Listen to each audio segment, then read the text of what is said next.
wheel like 3 or 4 times, Trent, and I didn't get anything. Oh, did you? I didn't get anything good. Guys, the CM spin at level 400 is guaranteed Arcana. Try it. Oh, really? Oh, cool. Definitely buy my way through to that. Sounds good. Sounds very good. Monkey Treant, Earth Spirit, Magnus, all removed. Roaming heroes are annoying and bad, so they cannot be played in this tournament, apparently. Magnus banned by Cloud9, apparently, fearing the combos that they've got with things like Juggernaut and PA. And Empire start off with a Warlock first pick again. But, like, C9, it's weird. It feels like they're trying, like, different heroes, but they're still doing the same kind of movements, like, non-stop. Like, they'll play aggressively in the offlane. They give Baby Knight a little bit of help mid while Ace kind of does his own thing. I don't know if they need to maybe be a bit greedier with one of their supports or be... I feel like they're trying to hedge their bets too much. 10 seconds I don't feel like they ever focus on like doing one thing well. They try and do lots of things kind of 5 okay. seconds remaining. Yeah, I don't know. They seem to kind of have the same idea of like... It used to be that they would kind of sack Baby Knight, but lately it feels like they tend to put more effort into him. If he didn't have Sniper, I felt like a lot of the time they were just giving him this lane that would be kind of weird. Yeah. And they've always gone back and forth in that too, where like some drafts they like, super focus Baby Knight and they do it for like a while, and then another draft they just completely ditch Baby Knight and give him some like pretty garbage matchup and just force him to come back with like an Ember or something like that. So we'll see what the focus is this game with an Ogre, but we will have a clock. Nice. That's big. But yeah, I agree. I think they often sack Ace or Baby Knight, right? And I don't know if that's what they should be doing. But they sack it in a way where they give Hesajo like a really massively advantageous lane matchup, but they still never really turn that into anything bigger. And now TB against Clockwork, they're probably going to have to help Hesajo out even more. So you already have a Warlock, who's a difficult guy to be against as a Clockwork. Well, he is and he isn't. Like, obviously, if you catch him, Warlock's just dead. He doesn't have a stun, he doesn't have anything to do, but he can also just throw a Shadow Word on you, which can be rather obnoxious. So you have no way to purge it off, and you can't jungle. So, like, you know you're coming to lane as this Clockwork. And now there's this TB here who's, like, super scary when he uses Metamorphosis. This is definitely a fearsome lane. Like, and the thing is that there wasn't even, like, a need for the Terrorblade here in terms of like dumpstering this Clockwork, because let's say that in the next phase they banned, I don't know, Terrorblade and Ursa if you're Cloud9, because those will be like those two big carries. You know, there's still going to be other carries that can just do this stuff, you know, just any semblance of control to give that space to the Warlock, and this Clockwork's going to have a very bad time. So I think like opening up in this way that shows this Clockwork is 100% guaranteed to be offlane and not just support is pretty scary stuff, especially when you know Ogre is not really the best dual laner to go with him. Like maybe if it's a Warlock or a Coddle or something. Or an Undying. Yeah, even something like that. But Ogre is just kind of like, like he's all right, but... And then Empire banned the SF as well, so we won't get the Souls Cog trick that you were talking about in game number 1. Yeah. I think this is going to be a troll draft from Cloud9. I've seen a lot of troll Clockwork lately. It's a pretty good combo. It gives you that global potential of like a Sunstrike, but in a different way, where like you hookshot and you cog someone and you use the troll ulti, and Clock actually does do quite a bit of damage. Yeah, especially if you go like Phase Boots Blade Mail. Yeah. He has a lot of right click behind him. Maybe even like Phase Boots Hand of Midas or something. But he's likely going to have to go Poor Man Shield in this lane just to try and get experience and gold where he can. Empire. Maybe they think about banning that Invoker. You mentioned the Sunstrike into Cogs. Got good control against TB illusions. You got kill power. Isn't your normal kind of Bloodlust buff up partner with the Ogre, but you can just focus that as your one role and have that one instead. Or if you're considering the possibility of the troll drafts, because they've done that a couple times with Cloud9, I'd also think about banning the Ember here too, because he also has that same ability that works well with Clockwork. What about Sniper? What about what if Cloud9 want to run Sniper Troll? That's true. I mean, I'm sure they've done it before. They run Sniper so many goddamn times. Yeah. They are the Sniper team in my eyes. I think there are like 3 heroes that you kind of want to ban in this position. Lena's one that also comes to mind. I mean, Lena Troll is not like massive synergy between the Fiery Soul Forgot about that hero. And the Battle Trance, but still like being able to clear TB illusions or just nuke him down, Lena's pretty strong. Okay. Well, that's another hero then. Radiant team Tinker pick. with the Aghanim's laser against TB is like impossible to push into. Yeah, and they already have like the biggest counter at least in the current meta of the Clockwork, so would have been taken away. Hey, Storm started coming back a little bit. Yeah, he's okay, but I mean, Team pick. he's definitely the man when it comes to current meta, the clock that is. So this is a Legion commander. So now maybe this Clockwork is just support. And is this like an Ogre 5 or something? It can't be. Surely not. So you think this is an Ace safe lane Legion? Because they've done that before too. Remaining. So that's definitely viable. What about mid Legion for Baby Knight? Definitely possible depending on the matchup. Especially if they go back for like, if they see the right matchups, they could again go for that Ace Timbersaw. He can just be such a, like I always bring up Timbersaw because I feel like there's not enough teams that play him, so you don't get to talk about him enough. But he can, like, there's certain matchups you see through the draft where, like, they get to that last pick and you go, okay, look, we can literally just pick Timbersaw here and we win all 3 lanes, you know?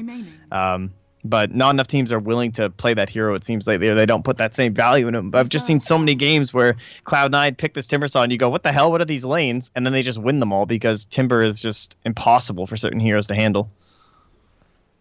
Yeah, and he pressures back pretty hard as well.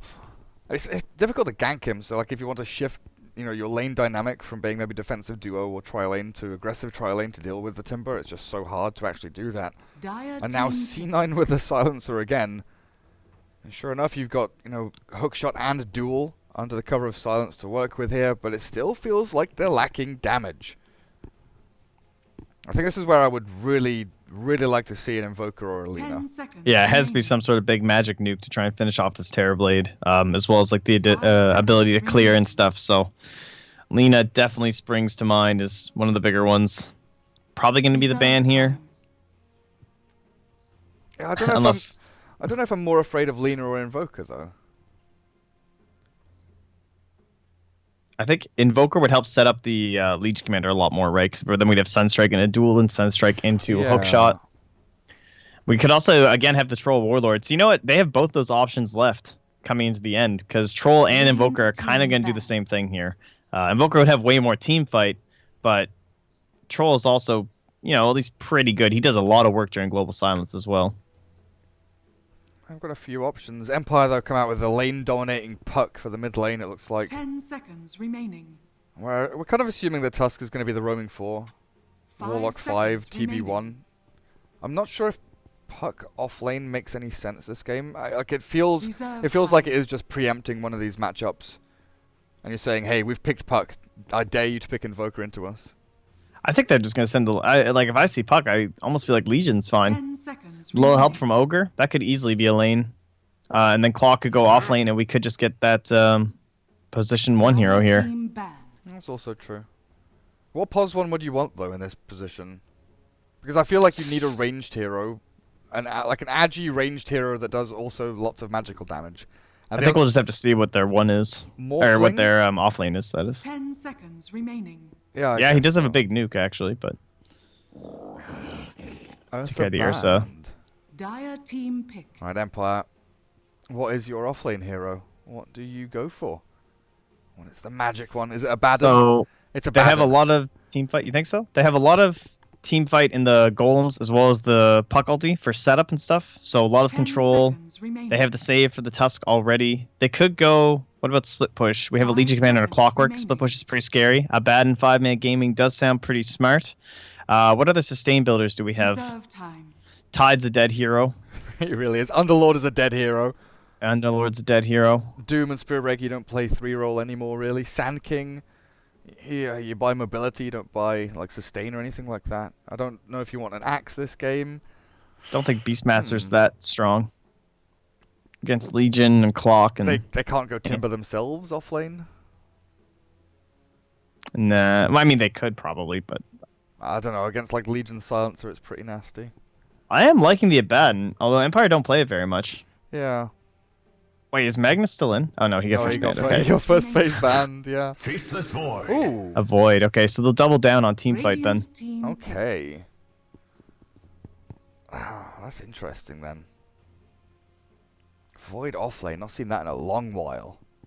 God, that's a lot of control for this TV to just wreck face. Dream Coil, Chrono, Chaotic Shards, Offering. Chaotic Offering. Yes. If that's the thing, if the silencer is like jumped and hit by Waning Rift or a Snowball or something, and Global Silence is not used, C9 just die. They literally just die, and it's going to be an Ace Wraith King to make sure that they don't just die. They'll have another life for him at the very least to come back into fights. Trent, what do you think? What do you I don't think know. I feel like roaming clockwork, Trent? I think Wraith King and Razor must be absolutely destroying scrims because I keep seeing them get picked and I keep seeing them lose. So I don't know what's going on with those heroes, but a lot of teams are really into them right now, and they never seem to win officials. That's that's at least what it comes down to.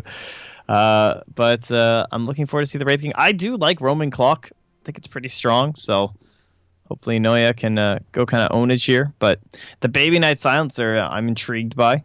I was kind of more leaning towards the off-lane clock and the mid Legion with the duo, but when you have Ogre Magi and Baby Knight mid, this will do way better against the Puck. This is like actually gonna like beat down Puck rather than just survive with the Legion. This looks awful for a Puck. Yeah, and I don't think King R or Miposhka can do anything really about it. Especially not level 1. Like level 1 for sure. Cloud9 seem to have these lanes down as pretty strong victories for themselves. However, if they're both going to be mid, and if you bring this Faceless Void and maybe this Warlock down bottom, maybe Chappie just has a little bit of a 1v1 going against Hessajo. Like there could be just like this quick rotation from a King Ire or something. I could see Ghostic kind of starting to get an edge in that lane with a Poor Man's Shield or something, just like trading with this Wraith King early on. I have to see. It could also just like, if he dies once and then Wraith King gets a little bit of an edge, suddenly the lane is very difficult for you to walk into because they will have some decent damage over times once the supports get leveled. Mop, mop, mop, mop. Nobody has tower levels. Oh well. Still RIP. Oh, is that new? What? That Void Taunt, is that new? I think it was last compendium. Timeless Classic. Yeah, man, he does the knee dance. Don't think I've ever seen that before. Remember, guys, to bind your taunts to right-click. So, just whenever you're doing anything in Dota, your guy's always trying to taunt. That's a good idea. Yep, you're welcome. That's very saving your pubs, guys, especially when you're playing Undying. See, I heard from Ice Ice Ice that he had it on spacebar. No, unacceptable. You just put it right on the right click. I actually don't know if that works. I haven't done it myself. I assume it would. Couldn't you just have multiple things bound to it? I don't know. I guess you could definitely use an exterior program to do it.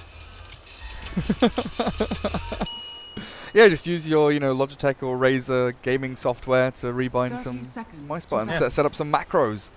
Easy. It's not cheating if you're just taunting. Well, is it though? I don't know. I don't know. I've not read to win plays. I've not read the rules. Not read the rules. The Undying one where you can't tell which direction the guy's moving, literally moonwalking. It's great. And there's the Spirit Breaker one as well, where he does the oh my god, the kick of his back legs. You can't tell where he's moving either. Noya with the one that really kills me is the Slark one because it kind of looks like a pound. Oh yeah, that's a good cogs. Chappie still gets the bounty rune, but look at the damage that's been put in by Hessajo here onto Chappie. Down to a fifth of his HP and still getting brought lower and lower with no stout shield. He did start off with the double slippers, and now Hessajo he's beating a 1v3 lane alone. King R has to run. Hessajo is now going to be turning back to retreat with that Orb of Venom from Miposhka doing a lot of work.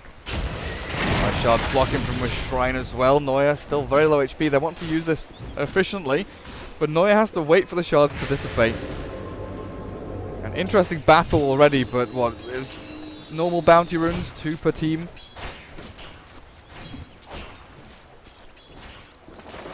Well, yeah, bottom should be relatively fine.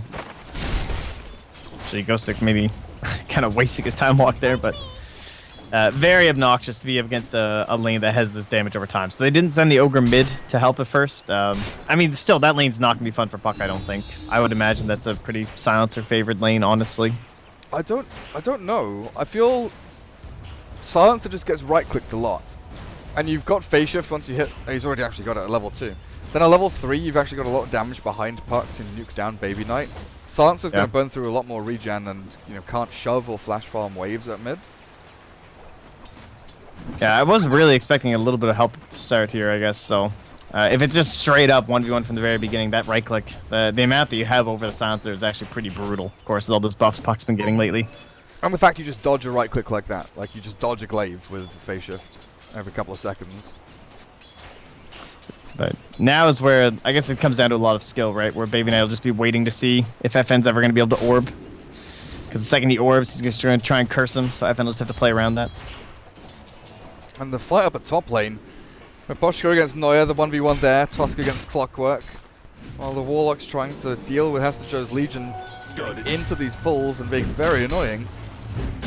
And Neuer's forced back, caught inside the ice shards as well, and with that Shadow Word, I don't think they've got enough to kill him off. Chappie pops the Metamorphosis and forces Legion back out of lane as well. C9 coming out worse for wear there, but in the meantime, Ghost Stick still getting punched by the Ogre. Baby Knight already forced the Shrine mid, and FN already has a full magic wand too, so this whole thing, like, Baby Knight has been doing the whole curse right after, but it's just too much of an advantage. So many stats now. He already does 75 damage. Time is money. And Baby Knight, 3 armor. Not, you know, he's being forced to tank some of these waves. Not exactly a fun thing to do as a silencer. Oh, are they gonna get a kill here? Maposhka's juking through the trees, and he's dead. Nearly helped out there by King R, but Hesterjo is the one that finds the first blood. Again, 1v3 lane. Okay, the Clockwork kind of been there a little bit punching people, but it is the majority of the time been just the Legion Commander. Disgusting stuff. Moving in to help out Baby Knight at the very least now. Level 2 Ogre. Orb used by FN there already. So they're trading basically like a slight disadvantage for Baby Knight to pretty good shutdown on the Ghost Stick. I guess that's worth it, right? In fact, wow, actually Rise goes straight on by. Is he going all the way top?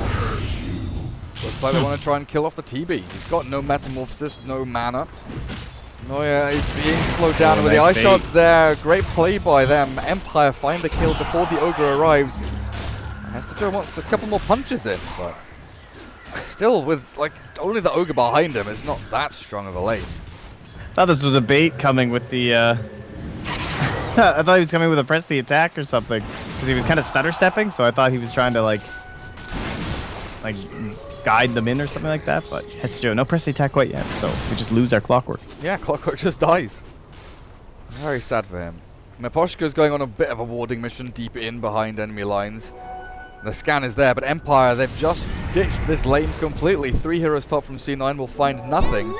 As the movement in towards mid, Baby Knight is susceptible to getting ganked by a snowball from the high ground, and they're going to land it as well. Baby Knight's caught, the orb won't connect, but I don't think it really matters too much, as FN does more than enough damage with the right clicks alone.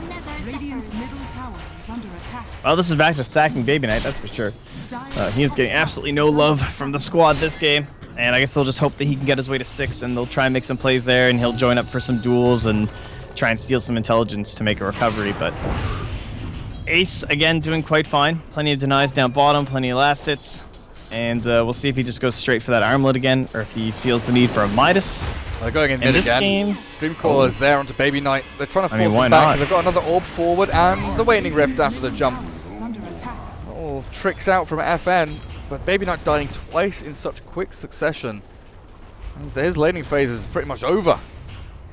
Yeah, I mean, any lane is rough when you start falling behind, but Puck is just brutal, especially when it's against this, like, not exactly a typical mid laner kind of a hero. We already talked about the ridiculous right-click damage, but FN just scaling so fast, already into the 3rd illusory orb, whereas we have a level 4.5 silencer. Radiant's middle tower. And it's not like That's just brutal. It's not like you're a TA or an invoker or someone who can just go back and, you know, farm ancient stacks or farm jungle camps for 4 or 5 minutes to get yourself back into the game. This is a silencer who kind of needs to kill heroes, who needs lane farm. Definitely needs lane farm. TPing in. Bottle swap. Very good. And the backpacking of the null and the magic wand as well too. So yeah. PSA: if you go and use a shrine, what you do is you move your null and all your stats items into your backpack and then shift them back in. And by the time the shrine is done, they will be reactivated. And no one steals your items. And no one steals your bloody items. It's like Chappie there. Okay, he's probably gonna get to full HP and mana regardless of what he does. Yeah. But he didn't do the Wraith Band efficiency play. What is that? The 3 intelligence tisk? Yeah. Tisk. I mean, that's just GG, honestly. I mean, look at how much mana he's missing, dude. Shameful. He could have like 360 mana or something instead of having 290. You know. Stats matter. It will be the armlet from Ace. No Midas. Right, so be happy. They need the help with. Yeah, I think so. They need the help with the duel, right? Better to have that. Noya blocked off again here. Man, Poshka doing so much work this game. Chappie. And he still has Snowball if they want to go for it with the Terrorblade. Chappie just farmed cogs there. Easy stuff. But yeah, Noya on this Clockwork level, like he's got levels. He's level 3, fair enough, with brown boots. But it doesn't feel like he's really accomplishing too much in this game. Radiant's middle tower is under attack. Like Miposhka's movement with Tusk has been so much more on point and able to actually actively play as bottom lane rises in behind the enemy tier 1 and dies for it. They were diving Ghost Stick, but they don't find the connection they wanted. But Miposhka just feels more present in this game than the Clockwork does. That was what you call a tactical play by the Ogre. You see, he dives the tower because he knows that every puck wants to rotate the second they can, right? At the start of the game. So this way he forces the puck out of lane and his Silencer gets farmed. Tactical, guys. There you go. And then Silencer leaves the lane to go and Shrine. And puck gets back for the wave anyway. Yeah, literally meaningless. It's a hard life. Have they found Noya, or has Noya found them? The snowball forward catches onto Clockwork. No mana though for the Ice Shards, with a TB throwing out his Metamorphosis. They need some kind of stun to stop him. Oh no! Not enough damage. Empire, yet again, falls short just a little bit. Where's FN going? In deep apparently. DD rune ready. Gets a bounty rune. Sees has to go now. You have no dual level there, sir. You are level 5 on a Legion Commander. Guess FN just a little bit too worried about the Shrine there, as well as TPs, so doesn't even bother committing to anything. But I mean, he's a lot of damage right now. Like, I would not want to be that close to this hero. Closing it. Baby Knight is ancienting. Alright, pure damage, thank you. Not exactly what I expect my Silencer to be doing right now, but might as well. Wave's pushed out. He's under vision though, so ooh man, if FN can just clear this wave. That's probably why he's burning his this wave as fast as he can. Wants to try and sneak his way over there. Sneaky. Baby Knight is just standing by this shrine. I don't think he's going to be moving for the next couple of minutes either. Is he? Yeah, he even got the stack off. That was pretty sick. He's gone Treads and is going Hand of Midas. This is going to be a slow Midas. Rising going to come over and bloodlust him, maybe tank some Ancients for him, be a real support. Mid lane, FN, he will pop it now. His time is expiring on his rune. Put a little bit of pressure on the tower. Might be able to get it here with the DD. A few more punches. That's like Chrono, buddy? Yeah, I see it. Oh, okay, just checking. I didn't hear you say anything. And I heard that glorious noise. I was just watching him die, you know, slowly and painfully. Right, okay. Because he had been standing there for several minutes killing off Ancients, and it was only a matter of time until Empire arrives. Oh, I am Mort now, apparently. Congratulations. English Mort. Very good. Dire's top tower is under attack. Yeah, bloody idiots, honestly. Top tower. Well, can he? Alright, Miposhka, can I get deny play here? Do it. Do it. Do it. Do it. He still gets the snowball shot. Oh, no, oh, no. JK. Bring the puck with you! Grab puck. Bring the puck with. Dude, what is happening? Oh my god. This is so bad. Duel win. Come on. Just leave it, please. God. Duel win now. Let it go. Duel win. Is she gonna win this? Is she gonna win this? Legion Commander. Doesn't get the duel win, but still gets the kill over on the puck. FN dies, and that was an absolute catastrophe. Empire, what are you doing? Noya even finds the Tusk. They find 2 for nothing. So break it down there. What exactly went wrong, Trent? Well, first off, I don't know if that was intentional that he didn't grab the puck and he was just like, no, I'm just gonna blink or something. But then he waning rift without blinking, and so that just missed. And that was pretty much it. I was surprised that Hestro even went back into the duel. That was a risky play, but it worked out. With Tusk not being quite there, and just oh my god, whew, that was something. I just don't know what that was. That was painful to watch, honestly. I can't handle it. And that puts Legion 100 gold away from Blink Dagger, 11.5 minutes in. Third in the net worth, not too far behind the Puck, and that was Puck's Blink reveal, right? That was the debut. That was meant to be the magical showing. Well, does it count as a debut if you don't use it? I guess he did use it to position, but I don't know actually. I don't know the spell. He's gonna find Rise here, but 980 HP. Ogre laughs at you. Try me. Like let's say there's a new like Ferrari brought out and they show it at a car show, but they never turn it on or rev the engine. Does that count as the car's debut, or do you actually have to turn the car on and drive it? I guess that is the debut. That is the debut. So yeah, he debuted the Blink Dagger. He just didn't actually get it into action. Oh, that's Joe. He's gonna get some action here. There's Blink. He has. Oh yes. Get further away. Shards are good. No. As Joe's trapped now in between three with the upheaval there, slowing them a little more. This orb might give vision. No, it doesn't. I thought maybe they'd find Rise in the back, but FN just wants to get that kill as quickly as possible as Rise sees the Tusk. Miposhka hot on his tail. Not going to launch out a snowball or anything just there, though.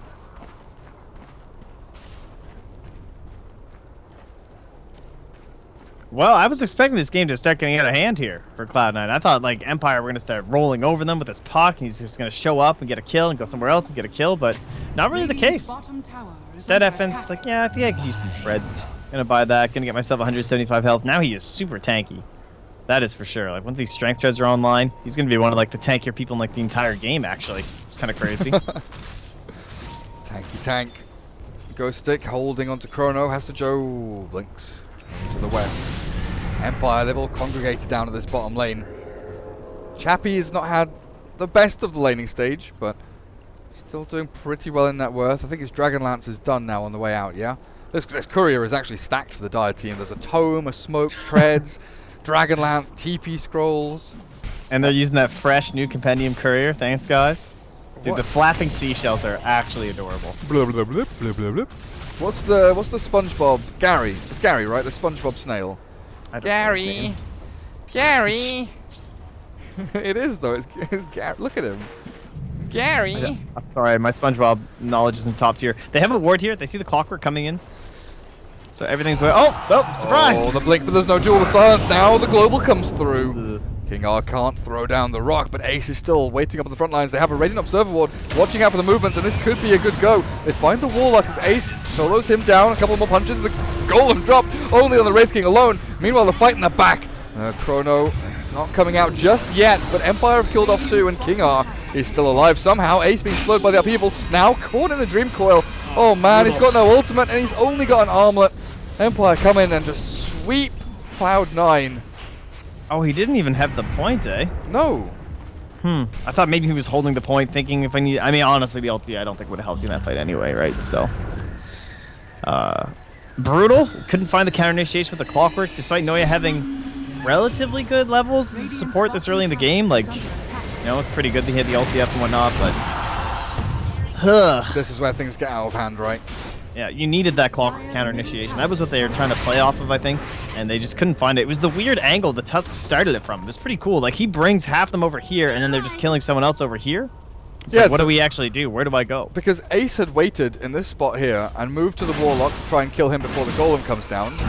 And then he's one hit away from killing Warlock. He drops the Chaotic Offering on the Wraith King, then stands here and uses upheaval, so he slows the Wraith King as he's trying to run. I think King R pretty much... apart from the Tusk splitting the fight so nicely, King R really held that Wraith King in place. And this is his knowledge of the hero too, right? Because last game he skipped upheaval the whole way, but this time he sees these melee heroes. There's 4 of them to work with this game, and then there's a Silencer, but I mean, Wraith King and Legion Commander, the Clockwork, just slowing all of them is so helpful. Silencer at least does have the Hand of Midas. And he's been able to use it. But 15.5 minutes in, I don't know if you can bank for late game as Cloud9. He also has no stolen intelligence still. Just depressing. That's really sad. Yeah. 15.5 minutes in. Not good. Not a happy Silencer. Definitely not. And now FN is changing as well. He's buying himself up a Yule Scepter against the Global. It's very handy. but also just being able to cancel out things like duel or a hook shot that comes in. You can use yourself or use the clockwork, phase shift, blink away. So many added avenues of escape or initiation for you. I guess you can cancel TPs with it as well. They are lacking stuns. It's Tuscan. Again, Empire go for a draft which has like 2 stuns. Ah, who needs stuns? Stuns are so outdated, guys. Apparently they are. I mean, Empire are winning, so fair enough. Initiation mid. They'll kill off one of the stuns. Or will they? Snowball. I mean, Lamposhka doesn't have a blink or anything. He's definitely dead. 4-man rotation in from Cloud9 looking for the tier 1 mid as well. And they do have the Wraith King ulti now, so we'll have that, but... Show me the deny. Come on, FN. Oh, no deny. Dire's middle tower has fallen. Does C9 start thinking about Roshan? Or is it too spooky? I don't know if they can. Maybe if this ogre gets a medallion. Until then, I'm not sure how I feel about it. But he's so poor. Trent, he has no money. Yeah, and I suppose the clock, of course, not going to be buying too many support items. He does have a blade mail now, though. Just wants to pop over that side shop. He's just holding on to the money. He's not bothered. Empire are converging into this Radiant jungle, though. Don't know if they're aiming to kill Hester Joe here, but they are in a 3v3 or a 3v4 if C9 react to this. Nice sentry. Sentry down, very nice. Clears that one of the obs wards. Coin for me. Well, yeah, Empire just spread out across the map, trying to farm as efficiently as they can. Maybe try and bait Cloud9 into expending some of these big teamfight ultis before an actual skirmish kicks off. And it's the Warlock who'll get his medallion first, so that allows Lamposhka to head in towards some arcane boots instead. Doesn't have to commit towards that on the Tusk, which is a pretty common item for him. And just going to help increase the damage that Tuscan offer off in these fights. And he hasn't even skilled the Frozen Sigil yet, which is very surprising, I think. Puck, wow. Whoops. Dual win there. My bad. I'll take some of that. Double blinks came out, it looks like. So they just quickly snagged up our puck kill. But I was just realizing why Tusk... Like, Tusk is going for Greaves, right? Yeah. Cancel out the global silence. Very useful item here. Maybe he goes like Arcane's Mech Blink, then Greaves. Or do you... maybe just rush Greaves. Screw global. So annoying. Yeah, I would think so. Because then if he doesn't have global on him, then he can save everyone. So yeah, that should be the play. Especially when duel's in play. Things have slowed down for Cloud9 though. Able to farm up at least a decent chunk over on their Legion. Baby Knight is getting some free time as well. He's raced himself up ahead of the puck, in fact, in terms of net worth. It's impressive. The Wraith King is ahead of the TB. This is something that Cloud9 have always been very good at, is getting the farm on their core heroes. But when you're struggling with an ogre like this, sometimes I wonder if it's worth it. They're just like, this guy isn't even worth killing. That's their opinion right now.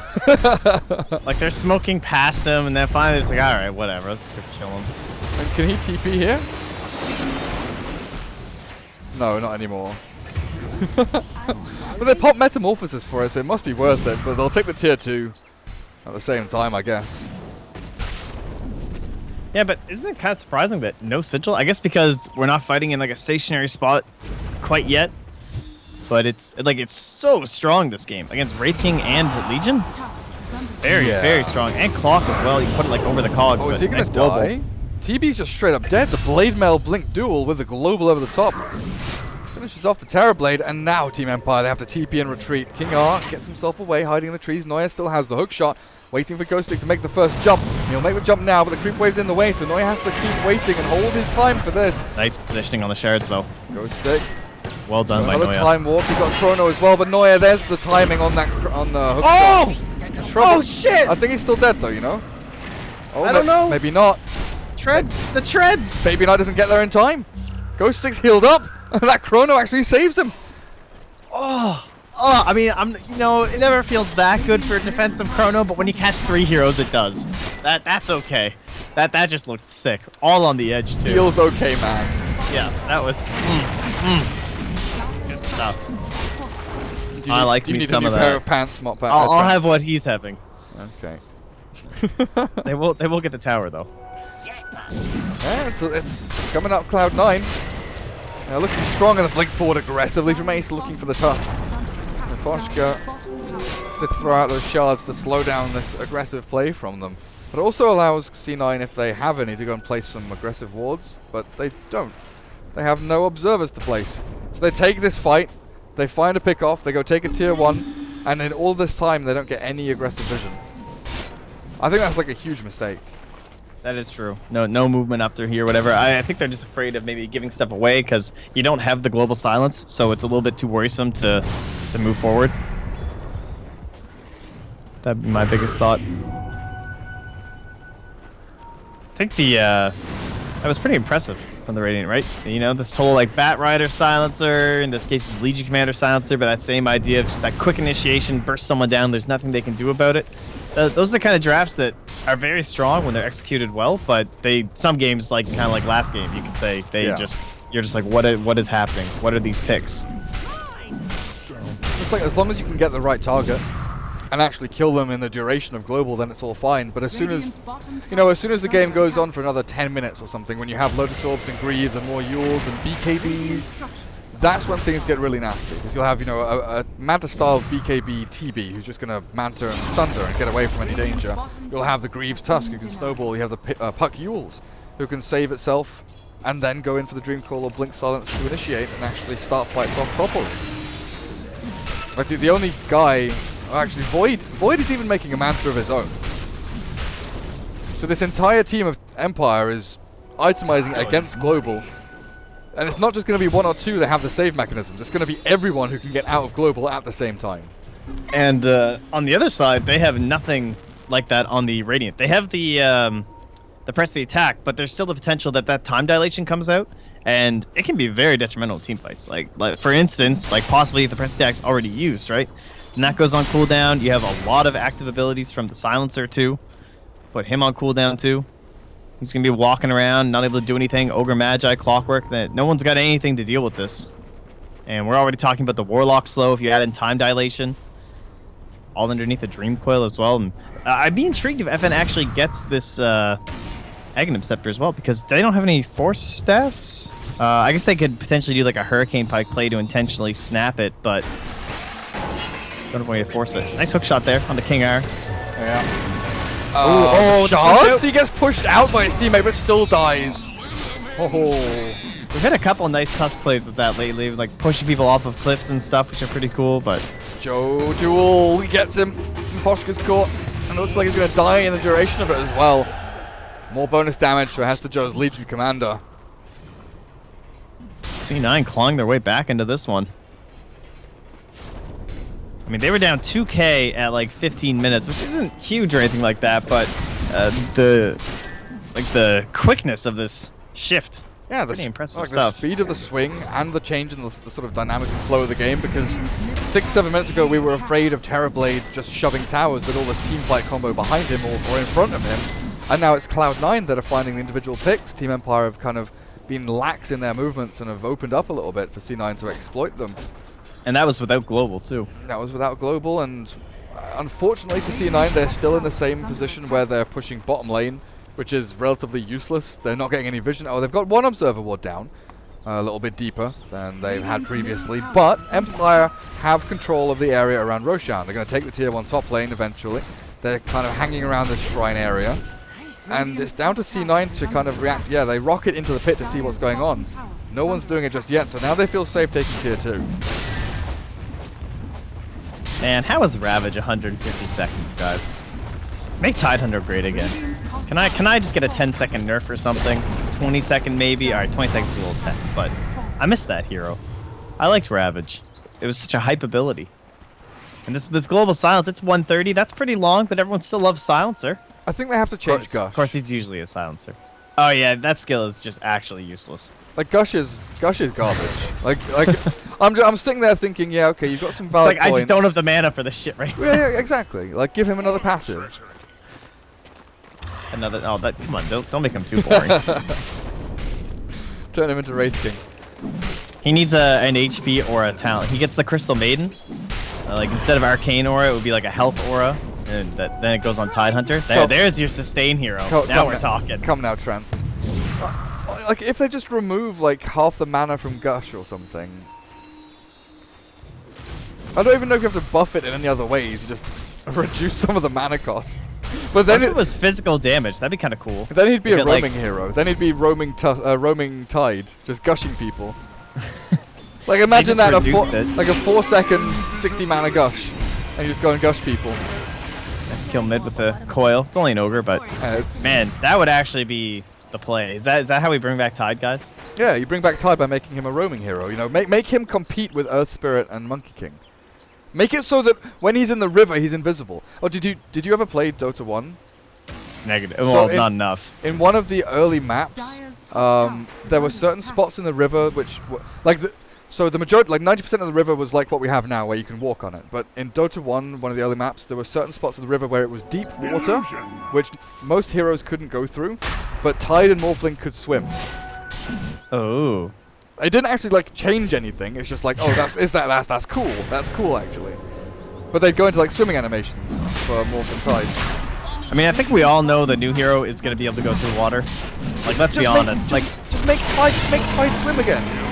Dude, the new hero, I'm like calling it right now, is going to be able to move through water without being seen or some shit, without sentries. The water spirit. 100%. Yeah, exactly. So I mean, it's definitely going to be water spirit. Let's get that out of the way for sure. Ember, storm, earth, water. Yeah. And like with Monkey King and the way that he just came out and how he uses the trees and shit, I think Ice Frog's like, yo, I want to do that with water.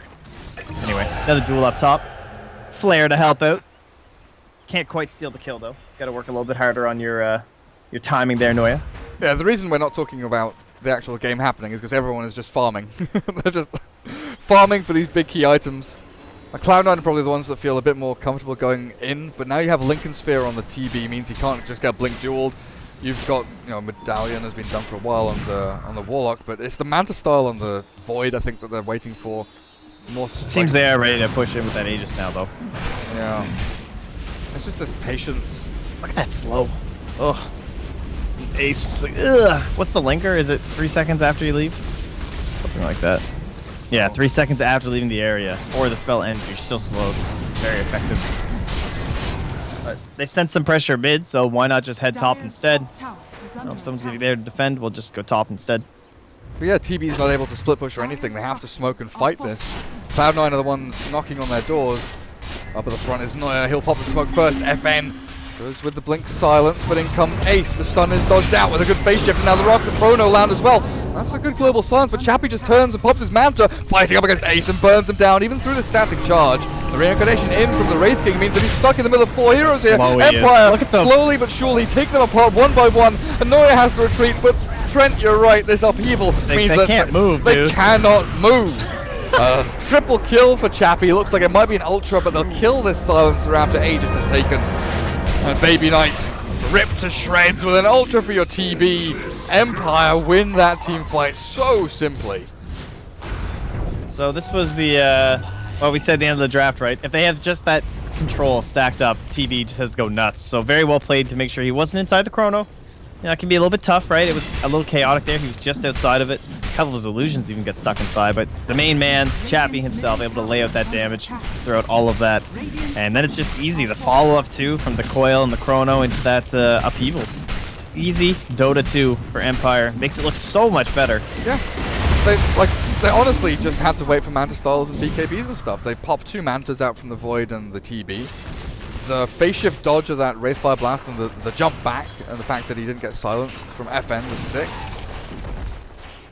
Pretty much a disastrous fight for Cloud9. Nothing went right. Like, everything went wrong. There's no hook shot because Clock got jumped on initially. Probably shouldn't be the hero right at the front. I think Ogre would have liked to be in that position instead. Speaking of all these Mantas and BKBs, we also almost have the Guardian Greaves.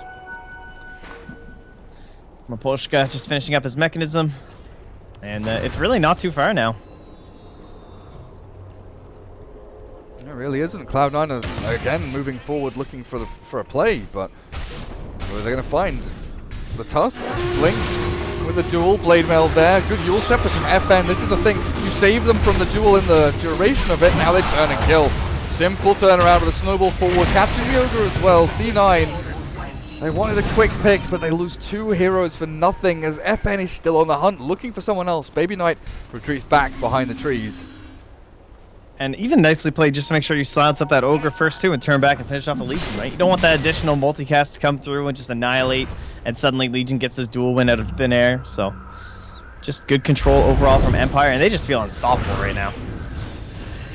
Straight up onto high ground, tier 3 getting knocked down. No glyph for C9. Means that their tower is dead. With no Legion commander, you've got no good way of clearing through these TB illusions or wave either.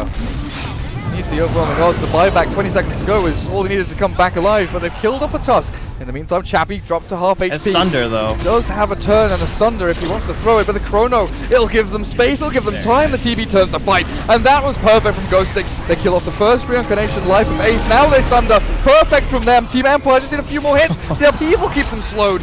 They've lost 2 heroes, but in the meantime, the back end is the dual win on the puck from Master Joe, Chappie, and King R. They're trying to juke through the trees with an illusion thrown out. He baits out that Erod of Atos, and a few clicks in means that they've lost another. This TB is doing so much damage. Rise. Fatal bonded up with his mate, Hester Joe. Looks back into the Sentry, and King R, not going to get dueled, but still going to get chomped down by the Legion. Chappie TB's away. They lose their tier 3 and a team fight. 1 buyback was all they used from Cloud9. They hold their lane of racks. Yeah, I'm not going to fight recap here. What the hell? Oh, there it is. Phew, close one. So, yeah, that all comes out pretty well. This kind of happened last game too, right? It was the exact same scenario where they won the team fight in essence for Cloud9, but they still lose their tier 3. And that kind of hurts you in the long run, right? Plus, of course, that buyback being forced out from Legion, so I don't think it's accounted for in this team fight, so it might actually be a gold swing for Empire. And that is also Greaves from Aposhka. So just one more hero. And by the way, both of these Chronos Sapphire guys, no blink on Ghost Stick. I mean, what a player. Like, now he has the blink dagger, but these have all been without it, and now we're expecting some even bigger stuff to come out from him. It's always so hard. Like, if you pop global, you kind of expect to not get chronoed, right? But he's just able to pop his Manta Style and jump in. It's been difficult for Cloud9. You feel so strong with a global silence over the top of a duel, but at this point, it is not the combo it once was. Hester Joe's even buying into the halberd there to try and pop the Lincolns of the TB. We saw the bottom lane fight, how strong the Legion is in a 1v1 just up against the Terrorblade, can shred him in a matter of seconds. But the past couple of fights have been on Empire's terms. And to go with that, like, I really like this whole idea of this Aghanim Scepter from FN, because it's a very unusual game in terms of, like, professional history of the Aghanim Scepter for a puck to get this. There's no BKB hero, because, like, typically you don't want to buy it on Wraith King, and yeah, maybe Legion Commander will get one eventually, but she doesn't have one this game and has shown no signs of it. But it's more just this whole idea of, I have this Terrorblade, and I just need anything to help add in that extra control, so those 2 extra seconds of being coiled does a lot for the team. Yeah, I just need you guys to stand still while my teammate hits you. Thank you very much. No, the duel is there, but the Chrono with the rock dropped on top, they cancel it all out. The duel won't do too much. Now the damage comes in from Empire, slamming down to Cloud9. The global's late. Oh, it might just be late all over. C9 buyback 1. Ogre has to come back to the land of living as well with Wraith King ready to go in. They have to make a fight happen now, or else they lose their entire lane of ranks, maybe their base, but Ace! Oh! Shredded by the TB, runs into the wrong neighborhood, and Rise is going to take the fall as well. Being destroyed by Empire with Baby Knight using the Shrine, but the Sunder is there from the TB. The Rod of Atos catches Ghost Stick, but in the end it's just too much. One hero standing still for C9. It is These are frustrating games, I'm sure, to play, because it feels good. Like, they have these moments where you feel like you're winning and things are going according to plan, and then Empire just, again, they storm back. I keep hearing this dinging noise from the Void Taunt, and it's really triggering me. Ding! Just make it stop. Look at Ace. He can't move. Luckily, the hookshot comes in, and they change it up nicely with the Ray Fire Blast. But there's the Tusk catches in the snowball. Puck dragged into the cogs. It looks like no. Where's the face shift? On the very edge. FN. Oh, all the way. Doesn't quite get away. C9 get a couple of good kills. Puck buys back, and I think he jaunted back into this team fight, looking to destroy the rest of the Radiant base because they've lost all their racks. They've lost all their buildings. And now Void is just dinging away. Your pizza rolls are ready. attendees. What else do you I don't own a microwave. You don't own one? I mean, I have a I microwave. like almost never use it. All I use for is leftovers. I think that's the only thing that I would find it useful for is leftovers. Ghost Stick, he's jumped in to the middle of 49 heroes, and with a couple of hits and crits out, they'll finish him off. The Yules Puck and jaunt away, gets a little bit further out. Phase shift is ready. Remember, this is the stun. buyback. This is the buyback, but he blinks into the creeps. The Oh, Satyr hits him. Oh, he calls good game as well. Where's the instant replay for this shit? He's actually so reactionary on doing that after dying to neutrals that he does it in all chat. Oh yeah, well I mean, like that's something that's like built into muscle memory, right? Like if you do it, no, seriously, I've done this as well. If you do it in your pubs, like I don't play high level competitive games like this, obviously, but if I play like a league game or as in not League of Legends, but you know a league or a group stage game for a small tournament. You heard it here first, guys. Gareth officially plays League, and he's transferring over. Yeah. All praise. Transitioning Thank to God. League. Finally. But yeah, if you're so used to like something going wrong for you and you just, you know, press that hotkey and drag up with your mouse, it just becomes muscle memory for when things go shit. Neuer, global silence on top of the hook shot, trying to catch into this TB. They've popped the Lincoln, so they do get the duel down. But look at Chappie with a butterfly up the golem, onto 3 of them, and in comes Miposhka's Tusk. I don't think they're killing this TB anytime soon. He can turn, he can sunder, he can just right-click him down. He's dying though, somehow. Doesn't get the sunder off, and Ace, his reincarnation is there. Dude, he really wanted the full HP. He was trying to save it until they killed Ace. Okay, they wanted a little greedy. They wanted him to pop back up and then take his life back, but he has to buy back Ace to defend his base.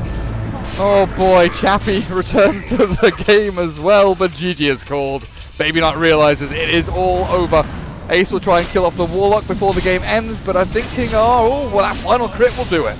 The bot's Warlock. Wow. Empire, man, these guys are a second half team, I think you could say. They look pretty good closing out matches. They definitely are. All of a sudden, it's just over.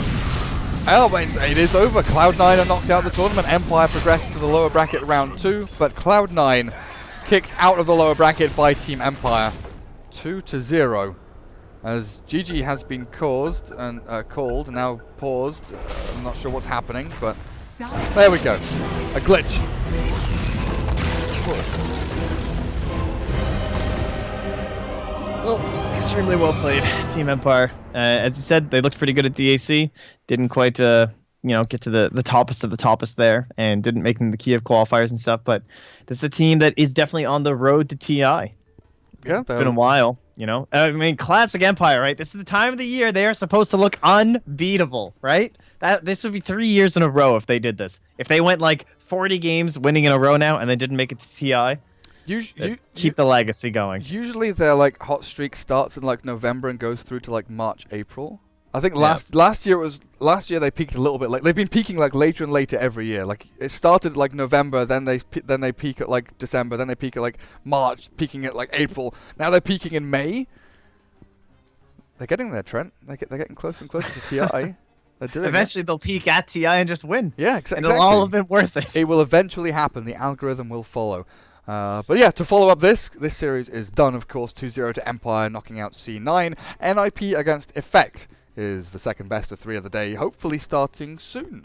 Hopefully we won't have to wait too long, but we might start on schedule, which will be in about 40 minutes, 4-0, at 5 PM CEST. I'll update you guys and let you know what exactly is going on.